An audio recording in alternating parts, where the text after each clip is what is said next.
Hello friends, very good evening. Welcome to the Hindu editorial analysis. ఇవాళ నేను ఒక మంచి బ్యూటిఫుల్ ఆర్టికల్ని హ్యాండిల్ చేస్తున్నాను. The case of demonetization in India. Demonetization వచ్చి 5 years అయిపోయింది. 2016లో వచ్చింది. అది 5 సంవత్సరాలు అయింది. అండ్ ఈ ఆథర్ ఎంత బ్యూటిఫుల్గా రాశారో తెలుసా ఆర్టికల్.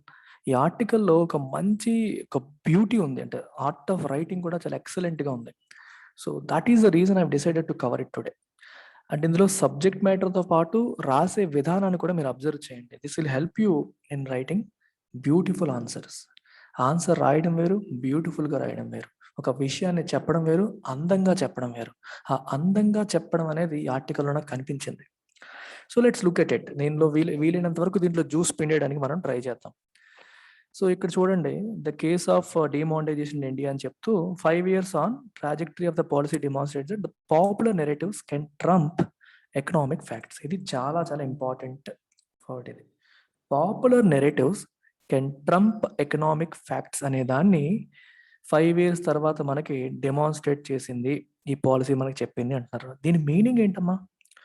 పాపులర్ నెరేటివ్ అంటే అర్థం ఏంటి? అందరూ గట్టిగా నమ్మేది. నెరేటివ్ అంటే స్టోరీ. నెరేటివ్ అంటే ఏంటి? స్టోరీ. ఒక కథగా మనం ఏదైతే పాపులర్ అంటే ప్రజలందరూ నమ్మేది. సంథింగ్ దట్ ఈస్ పాపులర్ అంటే అర్థం ఏంటి? ప్రజలందరూ ఇష్టపడేది, ప్రజలందరూ నమ్మేది. నెరేటివ్స్ అంటే స్టోరీస్.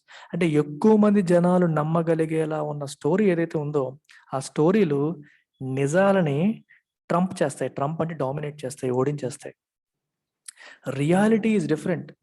ఇన్ రియాలిటీ నీకు నష్టం కలిగినా మంచి జరిగింది అనే భావన నీలో కల్పించగలిగితే నువ్వు ఆ నష్టం జరిగిందన్న రియాలిటీని కూడా నువ్వు చూడవు. చాలా కేర్ఫుల్గా విని అర్థం చేసుకోవాల్సిన విషయమే. This is not easy to understand. I want you to pay full attention to this. మీకు నష్టం కలుగుతున్నప్పటికీ, ఇన్ రియాలిటీ మనకి నష్టం కలుగుతున్నప్పటికీ మనం బాగున్నాము, మనం మంచిగా ఉన్నాము, మనకి మంచే జరుగుతుందనే ఫీలింగ్, అలాంటి స్టోరీ బిల్డ్ చేసి మన మైండ్లోకి చొప్పించగలిగితే మనం మర్చిపోతాం. అదే మనకి డిమాన్స్ట్రేట్ అయింది. డిమానిటైజేషన్ అనేది ఎంత నష్టం కలిగించింది అనేది క్లియర్గా బయట కనిపిస్తుంది. అయినప్పటికీ కూడా పాపులర్ నెరేటివ్ ఏంటి? నల్లధనం మీద చేసిన యుద్ధం. మోదీ గారు బ్లాక్ మనీ మొత్తం తీసేయడానికి ఒక ప్రయత్నం చేశారు. ఎవరూ చేయని పని ఆయన చేశారు. ఒక స్ట్రాంగ్ ఫీలింగ్, ఒక స్ట్రాంగ్ ఎమోషనల్ కనెక్ట్ ఏర్పడింది ఆ ఈవెంట్తో. దానివల్ల జరిగిన నష్టాన్ని మనం చూడకుండా పాజిటివ్గానే ఉండిపోతున్నాం. ఎకనామిక్ ఫ్యాక్ట్ని ఈ పాపులర్ నెరేటివ్ గట్టిగా మనం నమ్ముతున్న విషయం, స్టోరీ ఏదైతే ఉందో అది డామినేట్ చేసేస్తుంది అని చెప్పారు. ఇంకా ఆర్టికల్ని ఒకసారి మనం డీటెయిల్గా చదువుదాం. ఇక్కడ ఏం రాశారు చూడండి. Popular narratives play a much bigger role in economic policy making than economics and policy makers acknowledge. Policy makers, ఎకనామిస్టులు ఒప్పుకోవచ్చు, ఒప్పుకోకపోవచ్చు. వాళ్ళు ఎకనాలెడ్జ్ చేసేదానికంటే, వాళ్ళు ఒప్పుకున్న దానికంటే కూడా ఇన్ రియాలిటీ ఫ్యాక్ట్స్ కంటే కూడా నెరేటివ్సే పెద్ద రోల్ ప్లే చేస్తాయి. ఏది నిజం అనే దానికంటే కూడా జనాలు దేన్ని నమ్ముతున్నారు, ఏది ఏది జనాల మైండ్లోకి బాగా చొచ్చుకుపోయింది అనేదే పెద్ద రోల్ ప్లే చేస్తుంది. యు మైట్ నువ్వు తెలివితేటలతో, సబ్జెక్ట్తో, ఫ్యాక్ట్స్తో ఒక విషయాన్ని ప్రూవ్ చేయొచ్చు. కానీ ప్రజలు అది నమ్మకపోతే, వాళ్ళు ఇంకో దాన్ని గట్టిగా నమ్ముతుంటే ఆ గట్టిగా నమ్మేదే పెద్ద రోల్ ప్లే చేస్తుంది. పాలసీ మేకింగ్లో కూడా గవర్నమెంట్ కూడా అదే ఆలోచిస్తుంది. దేన్ని ప్రజలు గట్టిగా నమ్ముతున్నారో దాన్ని వేసుకొని వీళ్ళు పాలసీలు చేస్తారు. ఏది మంచి చేస్తుంది, ఏది నిజం అనే దాన్ని బేస్ చేసుకొని చేయరు. Narratives play much bigger role in policy making than what policy makers acknowledge. వాళ్ళు ఒప్పుకోకపోయినా వాళ్ళు ఒప్పుకున్న దానికంటే అది ఎక్కువ రోల్ని ప్లే చేస్తాయి. In fact if indeed these narratives are grounded more in myth than reality. Reality అంటే మీకు తెలిసిందే, మిత్ అంటే మనం నిజమని నమ్మేది. Something that is not true but we believe that to be true. Something that is not true. ఈ స్టోరీలు అనేవి నిజం కంటే మిత్ మీద బేస్ అయ్యాయి అనుకోండి, the impact of such policy can be devastating. అలాంటి పాలసీ ఎటువంటి దానికి దారితీస్తుంది? ఇట్ డివాస్టేట్స్, నాశనానికి దారితీస్తుంది. రియాలిటీ మీద బేస్ అయిన పాలసీ మంచి చేస్తుంది, కానీ మిత్ మీద బేస్ అయిన పాలసీ అంటే మనం నిజమని నమ్మేది, it might not be true but that is something you believe to be true. అలాంటి దాని మీద నమ్మి మనం ఏర్పాటు చేసుకున్న నెరేటివ్స్ ఏవైతే ఉన్నాయో, ఈ స్టోరీలు ఏవైతే ఉన్నాయో దాని వల్ల చెడు జరుగుతుంది మంచి కంటే కూడా. ఇదంతా ఎందుకనేది మీరు ఒకసారి కంటిన్యూ అవ్వండి. కంగారు నాకు తెలిసి వింటున్నప్పుడు మీకు కొంచెం ఇబ్బందికరంగా అర్థం కానట్టుగా ఉంటుంది. But if you continue you will understand the essence of the article. Demonetization of high value currency in India is a classic case of policy based on faulty narratives. తప్పుడు కథల్ని బేస్ చేసుకొని, తప్పుడు స్టోరీస్ని బేస్ చేసుకొని తీసుకొచ్చిన ఒక failed policy is demonetization. ఇది ఒక classic case of policy based on faulty narrative. ఆ ఫాల్టీ నెరేటివ్ ఏంటనేది కూడా నేను ఇందులో ఎక్స్ప్లెయిన్ చేశారు. ఏంటో అంటే తప్పుగా ఒక తప్పుడు కథ అందరూ గట్టిగా నమ్ముతోంది, అది కరెక్ట్ కాదు. అదేంటో ఒకసారి చూద్దాం.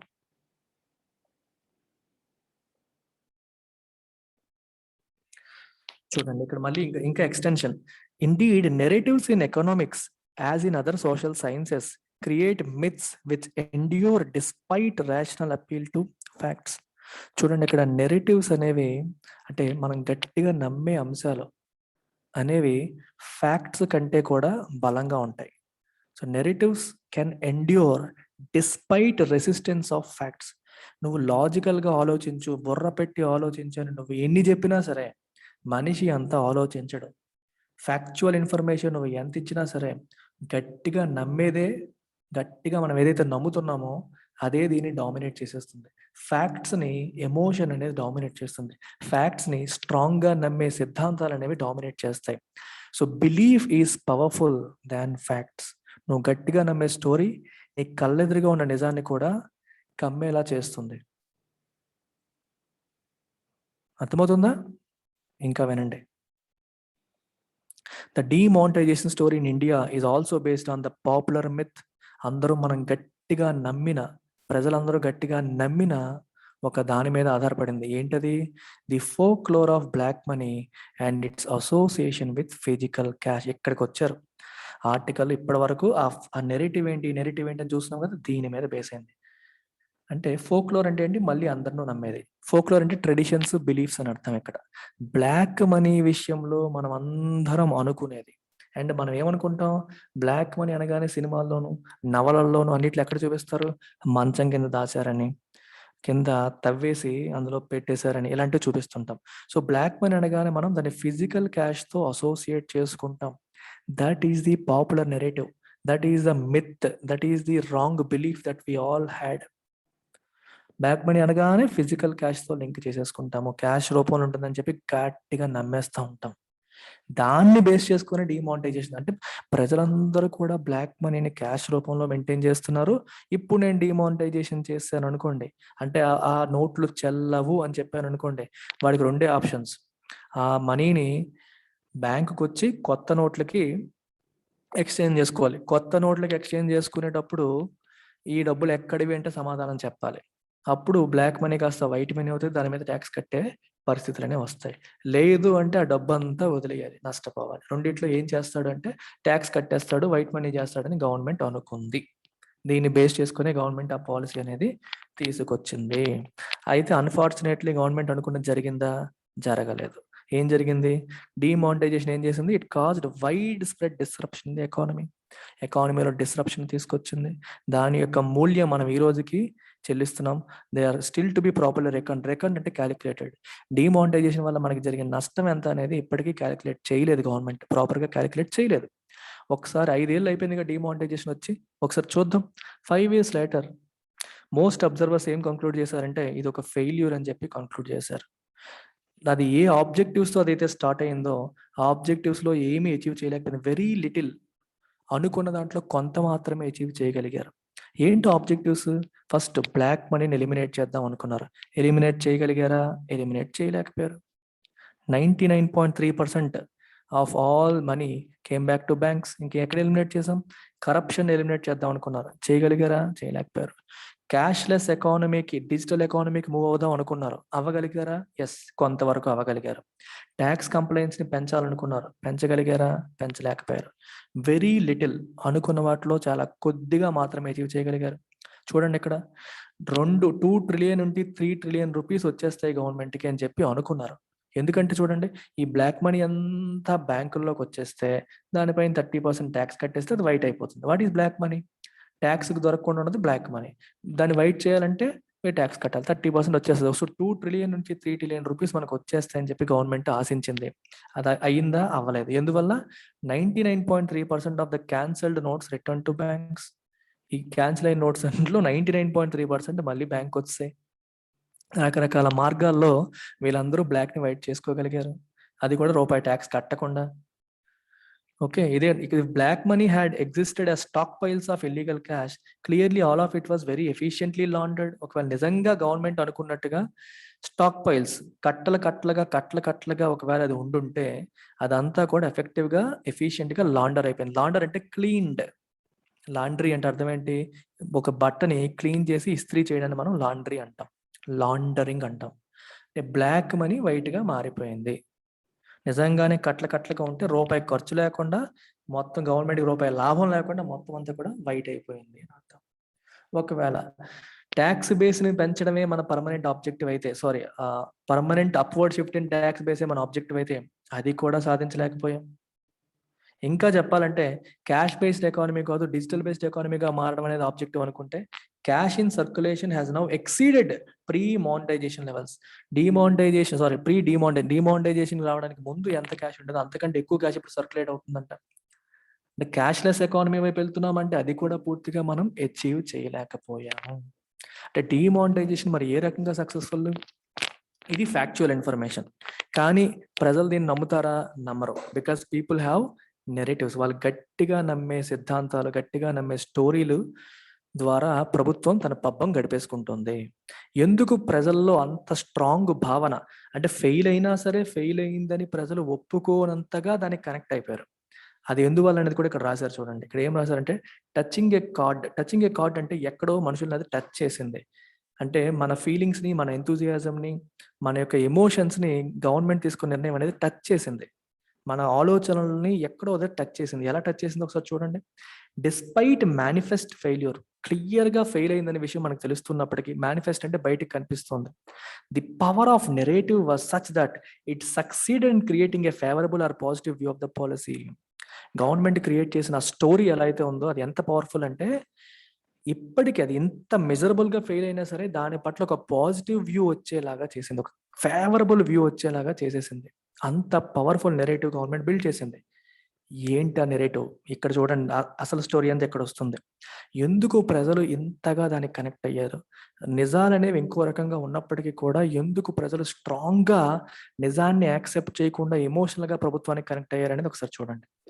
ది ఫోక్లోర్ అంటే గట్టిగా మనం నమ్మేది. ట్రెడిషనల్ బిలీఫ్ ఫోక్లోర్ అంటే black money and the vivid imaginary that accompanies it is easily recognized and understood by the common people who witness corruption in daily life, see it play out in cinema, newspaper stories, daily conversation over the years. Black money అనగానే cash దాచేయడం అనేది గట్టిగా ప్రజలు ఎప్పటి నుంచో నమ్ముతున్నారు. ఎందుకంటే వాళ్ళు రోజు డైలీ లైఫ్‌లో చూస్తూ ఉంటారు. కరప్షన్‌ని చూస్తూ ఉంటారు. సినిమాల్లో చూస్తూ ఉంటారు. న్యూస్ పేపర్ స్టోరీస్‌లో చూస్తూ ఉంటారు. మాటల్లో వింటా ఉంటారు. ఆ బ్లాక్ మనీ పైన ప్రజలకి ఎంత అవగాహన ఉందంటే చాలా తక్కువ అవగాహన. అవగాహన లేదు. కానీ వాళ్ళకి తెలిసిందేంటి ఇది. బ్లాక్ మనీ అంటే మంచాల కింద దాచేస్తారు. వెనకాల తవ్వేసి దాచేస్తారు. టాక్స్‌లు ఎగ్గొట్టేస్తారు. అందరూ క్యాష్ రూపం అంటే బ్లాక్ మనీ అనగానే క్యాష్ రూపంలోనే ఉంచుతారు అనే ఒక స్ట్రాంగ్ బిలీఫ్ ప్రజలకి కామన్ మ్యాన్‌కి ఉంది. అది ఎకనామికల్లీ ఎంత ట్రూ అంటే చాలా తక్కువ. ఎందుకంటే బ్లాక్ మనీ చాలా వరకు రియల్ ఎస్టేట్‌లో ఉంటది. గోల్డ్ రూపంలో ఉంటది. క్యాష్ రూపంలో కంటే కూడా ఈ అసెట్స్ రూపంలో ఎక్కువగా ఉంటది. కానీ కామన్ మ్యాన్ అలా అనుకోడు. ఎందుకంటే సినిమాల్లో చూసేది, న్యూస్ పేపర్‌లో చదివేది, మాటల్లో వినేది ఇంకో రకం. అందుకే అది పాపులర్ నెరేటివ్. వాళ్ళు గట్టిగా ప్రజలందరూ గట్టిగా నమ్మేది. Reality could be different. But వాళ్ళు నమ్మేది ఇది. వాళ్ళు ఏది నమ్ముతున్నారో దాన్ని గవర్నమెంట్ క్యాష్ చేసింది. ఇక్కడ చూడండి.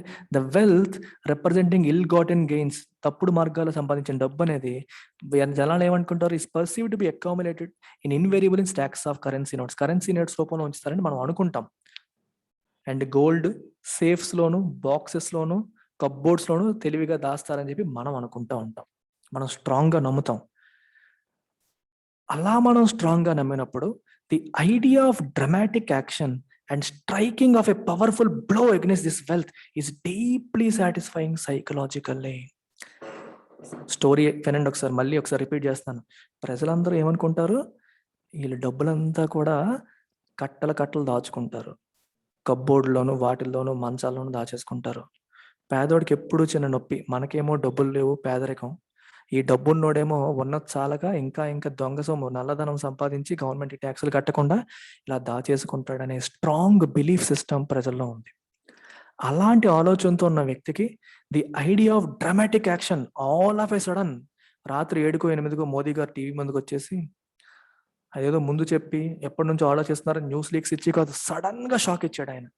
డ్రామాటిక్‌గా ఒక డ్రామా లాగా and striking of a powerful blow.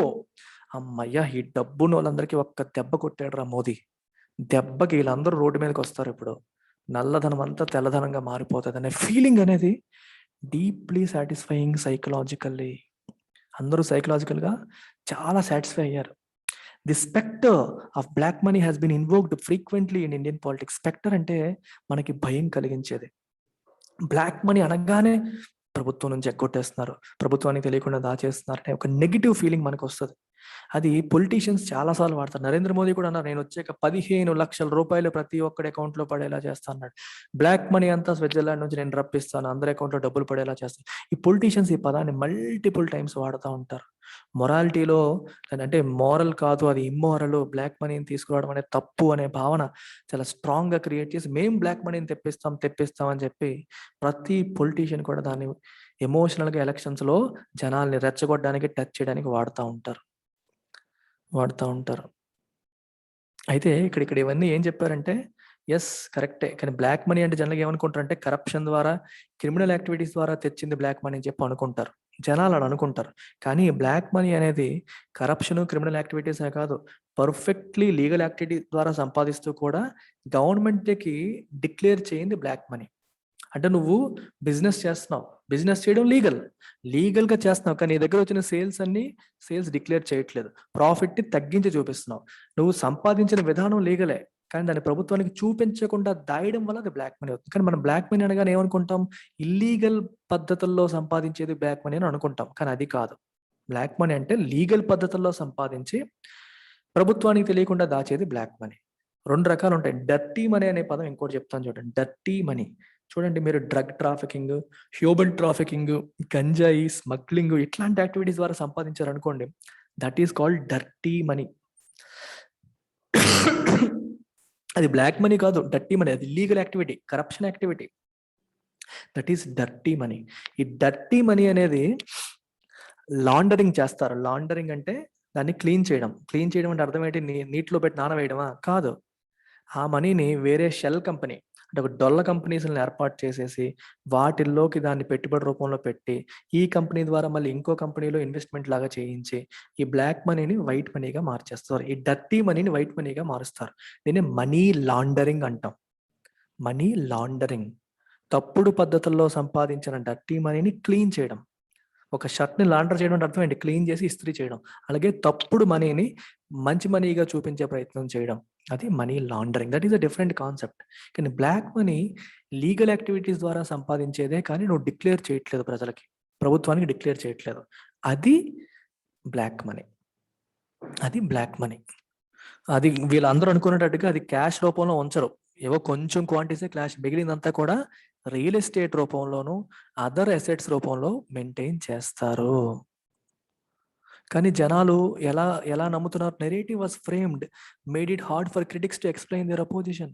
కానీ ఎలా అయిపోయిందంటే ప్రభుత్వం ఒక డ్రామాటిక్‌గా ఈ బ్లాక్ మనీ మీద మనం చేస్తున్న యుద్ధం అని చెప్పి కొంచెం డ్రామా యాడ్ చేసి చెప్పడం వల్ల నిజమైన ఎకనామిస్టులందరూ కూడా మీరు చెప్పేది పని చేయదు అని చెప్పడానికి కూడా కుదరలేదు. స్టోరీ స్ట్రాంగ్‌గా అంటే ప్రజలందరూ ఏమనుకుంటారు? బ్లాక్ మనీ అంతా క్యాష్ రూపంలోనే ఉంటది. ఈ తప్పుడు పనులు చేసే వాళ్ళందరూ సంపాదించే డబ్బు బ్లాక్ మనీ అని ప్రజలు అనుకుంటారు. తప్పుడు పనులు చేసేవారు సంపాదించేది బ్లాక్ మనీ కాదు, డర్టీ మనీ. లీగల్ యాక్టివిటీస్ ద్వారా చేస్తూ ప్రభుత్వానికి చెప్పకుండా దాచేది బ్లాక్ మనీ. ఆ విషయం ప్రజలకి తెలీదు. ఆ విషయం అనేది ప్రజలకి తెలీదు. సో, ఏమనుకుంటారు ప్రజలు? అమ్మా! ఇలాంటి బ్లాక్ మనీ మీద మోదీ గారు యుద్ధం చేస్తున్నారు. ఈ తప్పుడు వెధవలందరూ బయటకొచ్చేస్తారని మనం గట్టిగా నమ్మేలాగా స్ట్రాంగ్ నెరేటివ్ బిల్డ్ చేశారు. మీరు చెప్పేది నిజం కాదమ్మా, ఇక్కడ రియాలిటీ వేరు. జనాలు క్యాష్ రూపంలో ఉంచరు, రియల్ ఎస్టేట్ రూపంలో వేరే రూపంలో ఉంచుతారని చెప్పి ఎకనామిస్టులు ఎక్స్‌ప్లెయిన్ చేద్దామనుకున్నా చేయలేని పరిస్థితి. ఎందుకు? ప్రభుత్వం చెప్పిన దాన్ని మీరు ఔట్‌రైట్‌గా డినౌన్స్ చేస్తే, డినౌన్స్ అంటే తప్పు అని చెప్తే అదేముంటది? It would suggest that they have a vested interest in defending black money. ఎవరైనా దాన్ని అపోజిట్గా మాట్లాడితే అంటే ఈడు బ్లాక్ మనీ వాళ్ళని డిఫెండ్ చేయడానికి ట్రై చేస్తున్నాడు, కరప్ట్ క్యాండిడేట్ని డిఫెండ్ చేయడానికి ట్రై చేస్తున్నాడు అని చెప్పి వాళ్ళ మీదకి నింద వెళ్ళిపోతుంది. అందుకని అందరూ మాట్లాడలేని పరిస్థితిని ప్రభుత్వం కల్పించింది. అందుకే narrative was framed in such a manner, the story was built in such a manner అదనమాట. When it became clear the cancelled currency was being returned to the banks in large numbers than expected, government ఏమనుకుంది, ఈ cancelled currency అంతా కూడా వాళ్ళు black white అవుతుంది, మాకు ట్యాక్సుల ద్వారా డబ్బులు వచ్చేస్తాయని గవర్నమెంట్ అనుకుంది. కానీ రూపాయి లాభం లేకుండా డబ్బులన్నీ బ్యాంకుల్లోకి ఎప్పుడు వస్తున్నాయి అని తెలిసిందో, ఇప్పుడు ప్రజలందరూ ఏమనుకున్నారు, ఈ బ్లాక్ మనీ వైట్ అయిపోద్ది, ఈ డబ్బున్నోడు అందరూ నష్టపోతారు, వాళ్ళు ట్యాక్సులు కడతారు, గవర్నమెంట్కి ఆదాయం వస్తుందని స్టోరీ బిల్డ్ చేశారు. అందరూ అలా నమ్మారు. కానీ జరిగిందా? జరగలేదు.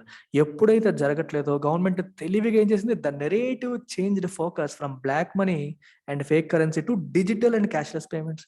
గవర్నమెంట్ తెలివిగా ఏం చేసింది, బ్లాక్ మనీని అరికట్టడం అనే కాన్సెప్ట్ పక్కన తోసేసి ఈ డిమానిటైజేషన్ వల్ల క్యాష్లెస్ పేమెంట్స్ పెరిగాయి. ఎందుకంటే జనాల చేతుల్లో క్యాష్ లేక, ఆ టైంలో బ్యాంకులకు వెళ్ళలేక, చేతుల్లో క్యాష్ లేక పేటిఎంను వాడడం, ఈ ఫోన్ పే, గూగుల్ పేలు వాడడం మొదలెట్టేశారు. యాక్చువల్గా ఫస్ట్ పేటిఎం మనీని, పేటిఎం వ్యాలెట్ని, ఇలాంటి అంటే డిజిటల్ పేమెంట్స్ని వాడడం మొదలు పెట్టేశారు. గవర్నమెంట్ తెలివిగా ఏం చేసింది, చూసారా మనం చేయడం వల్ల డిజిటల్ పేమెంట్స్ అనేది పెరిగాయి, క్యాష్లెస్ ఎకానమీని మనం సృష్టించగలుగుతున్నాము, క్యాష్లెస్ పేమెంట్స్ పెరిగాయి అని చెప్పి దీనికి ఇవ్వాల్సిన దానికంటే ఎక్కువ వెయిట్ ఇచ్చేసింది. అది జస్ట్ ఒక టెక్నాలజికల్ చేంజ్ అని కాకుండా దానికి చాలా ఎక్కువ వెయిట్ ఇచ్చేసి డిమానిటైజేషన్ వల్ల ఇది సాధించామని చెప్పడం మొదలుపెట్టింది. నీ ఒరిజినల్ ఎయిమ్ అది కాదు, అది సబ్ ఎయిమ్, అది ఒరిజినల్ కాదు. ఒరిజినల్ సాధించలేకపోయావు. ఎప్పుడైతే సాధించలేకపోయారో స్టోరీని సైలెంట్గా ఇటువైపు షిఫ్ట్ చేసేసి మనం ఎంత సక్సెస్ సాధించామో చూడండి అన్నట్టుగా గవర్నమెంట్ ట్రాక్ తిప్పేసింది అని చూడండి. నేను ఇప్పుడు ఏదన్నా చెప్తున్నానంటే ఆదర్ ఏం చెప్పారు అదే చెప్తున్నాను. I'm not adding any masala. Other యొక్క పాయింట్ ఆఫ్ వ్యూ మీకు రావడం కోసం ఐఎమ్ ఎమోషనల్గా నేను ఇన్వాల్వ్ అయ్యి చెప్తున్నాను. చూడండి, ఇక్కడ లింక్డ్ సబ్ థీమ్స్, అది గవర్నమెంట్ ఇంకా కొన్ని తెలివితేటలు చేసింది. A key point in selling the story was to introduce complementary sub themes to reinforce the main narrative. చాలా ఇంపార్టెంట్ సెంటెన్స్ ఇది. అంటే మనం ఒక స్టోరీని అమ్ముతున్నాం. స్టోరీని అమ్మడం అంటే అర్థం ఏంటి? చూడండి, politics is all about selling narratives. Politics is all about making people believe what you want them to believe. నువ్వు వాళ్ళు ఏది నిజమని నమ్మాలని కోరుకుంటున్నావో వాళ్ళు అది నిజమని నమ్మేలాగా చేయడమే పాలిటిక్స్. అందుకే పొలిటికల్ నెరేటివ్ అంటాం. ఇఫ్ ఒక పర్టికులర్ గవర్నమెంట్ ముస్లిమ్స్ వల్ల హిందువులకి ఎప్పటికైనా మంచిది కాదు, వాళ్ళు మనకి శత్రువులే అనే భావం వాళ్ళు కల్పించాలి అనుకుంటే ఆ పార్టీ కల్పించేస్తుంది. అలా కల్పించడం వల్ల మనకి హిందువులంతా ఓటు వేస్తారని భావిస్తే ఆ నెరేటివ్ని స్ట్రెంథన్ చేయడానికి ట్రై చేస్తారు.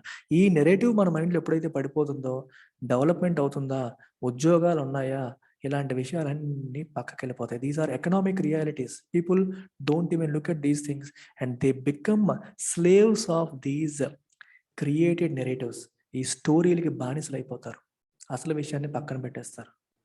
అందుకని ఎప్పుడు కూడా a key point in selling the story was to introduce complementary themes to reinforce the main narrative. Main నెరేటివ్ని కొంచెం బలం చేకూర్చేలాగా ఇంకొన్ని ఎమోషన్స్ యాడ్ చేయాలి. ఇక్కడ డిమానిటైజేషన్ అనేది నల్లధనాన్ని తెల్లధనంగా మార్చడానికి, ట్యాక్స్లను వసూలు చేయడానికి, రిచ్ మీద ఒక దెబ్బ కొట్టడానికి పనికొస్తుందనే నెరేటివ్తో స్టోరీతో స్టార్ట్ చేశారు. అయితే దానికి ఇంకొంచెం బలం యాడ్ చేయాలి. ఎందుకంటే ఆ ప్రాసెస్లో పేదోడు కూడా సఫర్ అవుతాడు. నీ దగ్గర ఉన్న నోట్లన్నీ పట్టుకొని బ్యాంకుల ముందు నిల్చొని నువ్వు ఎండలో నిల్చొని కష్టాలు పడాలి. మనల్ని కష్టపెడితే ప్రభుత్వం మీద ఇమీడియట్గా నెగిటివ్ ఫీలింగ్ వచ్చేస్తుంది. ఆ నెగిటివ్ ఫీలింగ్ రాకుండా ఉండడానికి, అసలు కథకి ఇంకొంచెం బలం ఏర్పాటు చేయడానికి గవర్నమెంట్ ఏం చేసిందంటే ఇంకొన్ని కాంప్లిమెంటరీ థీమ్స్ యాడ్ చేసింది. ఏంటా కాంప్లిమెంటరీ థీమ్స్? ఎక్కడ నేషనలిజం, ప్యాట్రియాటిజం, దేశభక్తి, దేశం కోసం. ఇదంతా మనం ఎవరి కోసం చేస్తున్నాం? మోదీ గారి కోసం కాదు, మన దేశం కోసం, మన కోసం మనం చేస్తున్నాం అనే ఫీలింగ్. ఇంకోవైపు మోడర్నిటీ, చేంజ్, మనం కొత్త క్యాష్లెస్ ఎకానమీ వైపు అడుగు పెడుతున్నాం, కొత్త టెక్నాలజికల్ ప్రోగ్రెస్ వైపు అడుగు పెడుతున్నాం అనేది ఒక థీమ్. దేశం కోసం చేస్తున్నాము, ధర్మం కోసం చేస్తున్నాం అనేది ఇంకో థీమ్. ఈ రెండు థీమ్స్ కూడా ఒరిజినల్ నెరేటివ్కి యాడ్ అయ్యాయి. అంటే ఇంకొంచెం బలం వచ్చేసింది. చూడండి ఇక్కడ, అంటే మనం సాక్రిఫైస్ చేయాలి కదా, ఎండల్లోకి వెళ్ళి డబ్బులు తీసి బ్యాంకుల ముందు నిల్చోవాలంటే టైం కోల్పోతాం, అలసిపోతాం. అంటే we have to sacrifice something. చాలా ఇంపార్టెంట్ సెంటెన్స్ ఇది. The call to sacrifice has deep resonance in India. ఇండియాలో సాక్రిఫైస్ అనే పదం దానికి డీప్ రెజొనెన్స్ ఉంది. ఇమ్మీడియట్‌గా మనకి జనాలు కదులుతారన్నమాట. The act of demonetisation was the act of collective sacrifice. మనం అందరం కలిసి చేస్తున్నాం. ఎందుకోసం? దేశం కోసం చేస్తున్నాం. స్వతంత్ర పోరాటంలో మనం దేశ ప్రజలందరూ కూడా వాళ్ళ సుఖాన్ని, సంతోషాన్ని వదిలి రోడ్ల మీదకొచ్చారు. ఎందుకంటే దేశం కోసం. ఇప్పుడు కూడా అలాంటి ఫీలింగ్ కల్పించారు. మనమందరం రోడ్ల మీదకొచ్చి ఈరోజు బాధపడతాం. ఎందుకోసం? దేశం కోసం. నల్లధనాన్ని సమూలంగా మనం పెకలించడానికి మనకు వచ్చిన అవకాశం ఇది అన్నట్టుగా ప్రొజెక్ట్ చేయడం అనేది జరిగింది. అర్థమవుతుంది ఇక్కడ అదే రాశారు. The people in long queues were reminded of the sacrifices of the soldiers guarding the nation's borders and not to think of their own suffering. Soldiers ఎలాగైతే దేశం కోసం ప్రాణాలొడ్డి అక్కడ కష్టపడుతున్నారో, మనం కూడా దేశం కోసం చేస్తున్న పనిది. మనం బాధ అలాంటి ఫీలింగ్ వచ్చేసరికి ఏమవుద్ది? నువ్వు చిన్న చిన్న బాధను పక్కన పడేస్తావు. నువ్వు కంప్లైంట్ చేయడం మానేస్తావు. అయ్యే మోదీ ఏంటి మనతో ఇలా చేయించాడు అనే ఫీలింగ్ నీకు పక్కకు పోతది. యూ విల్ థింక్ ఆఫ్ అంటే నేను ఒక దేశం కోసం ఏదో చేసేస్తున్నానన్న ఫీలింగ్ నీలో కల్పించడం అనేది జరిగింది. Indeed there was satisfaction in being told that the rich had it worse. మీ పేదవాళ్ళ కంటే రిచ్ వాళ్ళు ఇంకా కష్టపడుతున్నారు. డబ్బున్నోడు మనకన్నా కష్టపడుతున్నాడు, బాధలు పడుతున్నాడు అనే ఫీలింగ్ మనకు సాటిస్ఫాక్షన్ ఇస్తుంది. ఈరోజు నేను సఫర్ అవుతున్నాను, నాకంటే ఆ డబ్బున్నోడు సఫర్ అవుతాడు. వాడి దగ్గర ఉంది, నా దగ్గర లేదు, నాకు ఎప్పుడు నొప్పి ఉంటుంది. వాడు ఇంకా సఫర్ అవుతున్నాడు అనే ఫీలింగ్ నాకు ఎంతో సాటిస్ఫాక్షన్ ఇస్తుంది. అర్థమైందా? బట్ ఇన్ రియాలిటీ పూరే ఎక్కువ సఫర్ అయ్యారు. రిచ్ ఏదో రకంగా వాళ్ళని వీళ్ళని పెట్టి దాని డబ్బుని వైట్ కింద మార్చాడు. కానీ పూర్ ఎక్కువగా సఫర్ అవడం అనేది జరిగింది. అర్థమవుతుంది. అందుకనే the moral high ground claimed by demonetization narrative worked better than contesting narratives of observed reality. ఇక్కడ 2 కథలు నడుస్తున్నాయి. డిమానిటైజేషన్ అనేది ఒక మొరాలిటీకి సంబంధించింది, దేశానికి సంబంధించింది, ప్యాట్రియాటిజంకి సంబంధించింది, నేషనలిజంకి సంబంధించింది అనే స్టైల్లో దాని స్టోరీ బిల్డ్ చేశారు. అంత లెవెల్లో దాన్ని బిల్డ్ చేసేసరికి రియలిస్టిక్‌గా ఎకనామిక్ ఫ్యాక్ట్స్‌ని చూపించి బిల్డ్ చేస్తున్న స్టోరీ అనేది నిలబడలేకపోయింది. ఎందుకంటే మొదటి స్టోరీలో ఎమోషన్ ఉంది. ఇక్కడ ఓన్లీ ఫ్యాక్ట్స్ ఉన్నాయి. ఫ్యాక్ట్స్‌ని ఎమోషన్ డామినేట్ చేసేసింది. నిజాన్ని ఈ ఎమోషన్, ఈ భావజాలం అనేది డామినేట్ చేసేసింది. మీకు అర్థమవుతుందా? I hope. అంటే ఇది కొంచెం హయ్యర్ లెవెల్. మనకి ఏమంటారంటే దీన్ని మన ఆప్షనల్స్‌లో ఈ లెవెల్‌లో మనం మాట్లాడతాం. జనరల్ స్టడీస్‌లో కాకుండా ఆప్షనల్స్‌లో this kind of thinking comes. ఎథిక్స్‌లోను, ఆప్షనల్స్‌లోను థింక్ చేయండి. నిజాన్ని ఈ ఎమోషన్ అనేది మొరాలిటీకి సంబంధించిన విషయం అనే ఫీలింగ్ అనేది డామినేట్ చేసేసింది అని చెప్పి చెప్తున్నారు. అందుకే అది ఫెయిల్ అయినా సరే గవర్నమెంట్ ఎవరేం అనట్లేదు. ఇది దేశం కోసం చేసాం, మోదీ ఏదో ప్రయత్నం చేశారు, అవ్వలేదు అనే సెన్స్‌లో వదిలేసారు తప్పితే దాన్ని ఎవ్వరు ఏమీ అనట్లేదు. అందుకే రాశారు, the case of demonetisation demonstrates that popular narratives can trump economic ఫ్యాక్ట్స్‌ని నెరేటివ్స్ అనేవి ఎప్పుడైనా సరే ఓడించేస్తాయి. ట్రంప్ అంటే ఓడించడం, డిఫీట్ చేయడం. అదే మన డిమానిటైజేషన్ అనేది డెమాన్‌స్ట్రేట్ చేసింది. It is clear that where narratives succeed there is a very little practical political cost. అంటే గవర్నమెంట్ ఒక పాలిసీ తీసుకొచ్చింది. ఆ పాలిసీ ఫెయిల్ అయింది. ఫెయిల్ అయినప్పటికీ గవర్నమెంట్ యొక్క నెరేటివ్ సక్సీడ్ అయింది. అంటే గవర్నమెంట్ ప్రజల్ని ఏదైతే నమ్మించాలనుకుందో అది నమ్మించింది. నువ్వు నమ్మించాల్సింది నమ్మించినప్పుడు అది నిజంగా ఫెయిల్ అయినా సరే గవర్నమెంట్‌కి పొలిటికల్‌గా నష్టం లేదు. డీమానిటైజేషన్ వల్ల మనం ఇంత నష్టపోయామని చెప్పి బీజేపీకి ఎవరు వ్యతిరేకంగా ఓటు వేయలేదు. పీపుల్ బిలీవ్డ్ దట్ మంచి కోసమే వాళ్ళు ప్రయత్నం చేశారు. అవ్వలేకపోయింది. లేదా మోదీ గారు చేయబట్టే ఈరోజు క్యాష్‌లెస్ ఎకానమీ వచ్చింది. స్టోరీ మార్చేశారు. ఆ స్టోరీకి జనాలు కనెక్ట్ అయిపోయారు. అంతేగాని అది ఫెయిల్యూర్ అయింది, దానివల్ల ఎంతో నష్టం జరిగిందనే విషయాన్ని ప్రజలు రియలైజ్ అవ్వలేకపోయారు. Because the narrative was stronger. Story was stronger. And unfortunately, a failed policy that carries no cost is likely to generate more such policies. అంటే ఒక పాలసీ ఫెయిల్ అయినా సరే ప్రభుత్వానికి పొలిటికల్‌గా ఎటువంటి నష్టము కలగలేదు. అలాంటప్పుడు ప్రభుత్వం అట్లాంటి ఇంకొన్ని పాలిసీస్ తెచ్చే అవకాశం అనేది ఉంటుంది. గవర్నమెంట్ ఒక పాలసీ తీసుకొచ్చి ఆ పాలసీ ఫెయిల్ అయిందనుకోండి రెండోసారి భయపడతారు. కానీ ఈసారి పాలసీ తీసుకొచ్చారు, ఫెయిల్ అయింది.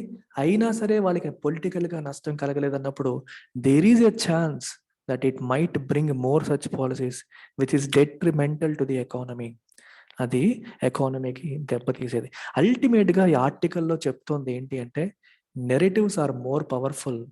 Popular narratives are more powerful than facts. గట్టిగా అందరూ నమ్మేవి నిజాల కంటే పవర్‌ఫుల్.